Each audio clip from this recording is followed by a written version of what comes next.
ஆண்டவரும் இரட்சகருமாகிய இயேசு கிறிஸ்து நாமத்தினாலே உங்கள் அனைவரையும் வாழ்த்துவதிலே மிக்க மகிழ்ச்சி அடைகின்றேன்.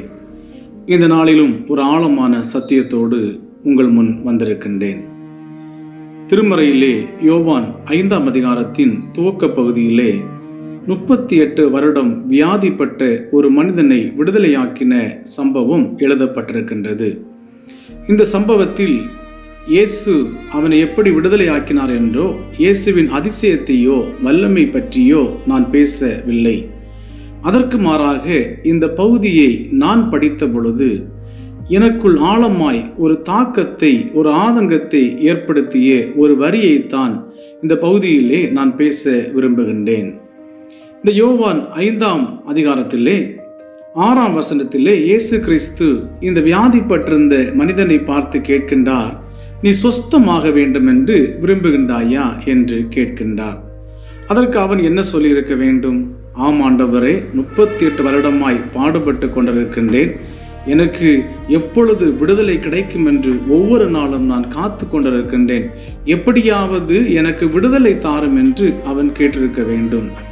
ஆனால் அவன் அப்படி கேட்காமல் அந்த 7வது வசனத்திலே தன்னுடைய ஆதங்கத்தை, ஒரு வருத்தத்தை பதிவு செய்வதை பார்க்க முடிகிறது. அது என்னவென்று சொன்னால், 38 வருடமாய் என்னை குளத்தில் கொண்டு போய் விடுவதற்கு யாரும் இல்லை, என்னை குளத்தில் கொண்டு போய் விடுவதற்கு யாரும் இல்லை என்கின்ற வருத்தத்தை இயேசுவிடத்திலே இந்த மனிதன் பதிவு செய்கின்றான். ஆம், அவனுக்கு நீண்ட நாட்களாயிருந்த வருத்தம், எனக்கு உதவி செய்ய யாரும் இல்லை என்கின்ற வருத்தம்.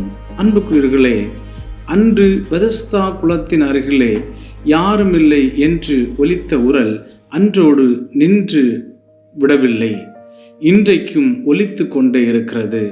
நம் அருகில், நம்முடைய கிராமத்தில், நம் மாவட்டத்தில், நம் மாநிலத்தில், நம் தேசத்தில் என இந்த குரல்கள் ஒலித்து கொண்டே இருக்கிறது. எனக்கு யாரும் இல்லை, யாரும் இல்லை, யாரும் இல்லை என்று.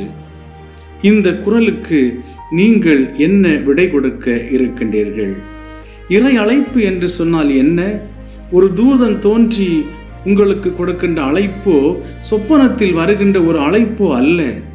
ஒருவன் கீழே விழுவதை நீங்கள் காணும்போது தூக்கி விடுவதற்கு நீங்கள் கடந்து செல்வதுதான் இறை அழைப்பு. இந்த யாரும் இல்லை என்ற குரல் கேட்டவுடனே இயேசு கிறிஸ்து நின்று அந்த மனிதனுக்கு விடுதலை கொடுத்தது போல, இன்றைக்கும் அன்புக்குரியவர்களே, எனக்கு மருத்துவத்தில் உதவி செய்வதற்கு யாரும் இல்லை, என் பசி தீர்ப்பதற்கு யாரும் இல்லை, என் கடன் பிரச்சனைகளை தீர்ப்பதற்கு யாரும் இல்லை, எனக்கு நல்ல கல்வி கொடுப்பதற்கு, ஒரு நல்ல உயர்வான படிப்பை படிப்பதற்கு உதவி செய்வதற்கு யாரும் இல்லை. இப்படி யாரும் இல்லை, யாரும் இல்லை என்ற குரல்கள் ஒலித்து கொண்டிருக்கும் பொழுது இயேசுவை போல நீங்கள் நின்று விடுதலை கொடுப்பதுதான் இறை அழைப்பு. எனவே இந்த குரல்கள் எங்கும் ஒலித்து கொண்டிருக்கிறது. எனவே இறை அழைப்பு எங்கும் இருந்து கொண்டிருக்கிறது. இன்றைக்கு அநேக இடங்களில் கேட்கின்ற யாரும் இல்லை, யாரும் இல்லை, யாரும் இல்லை என்ற குரலுக்கு உங்கள் பதில் என்ன என்று ஆண்டவர் இந்த செய்தி வழியாக கேட்கின்றார். நீங்கள் ஆண்டவருக்கே பதிலை சொல்லுங்கள். ஆண்டவர் ஆசீர்வதிப்பாராக. ஆமேன்.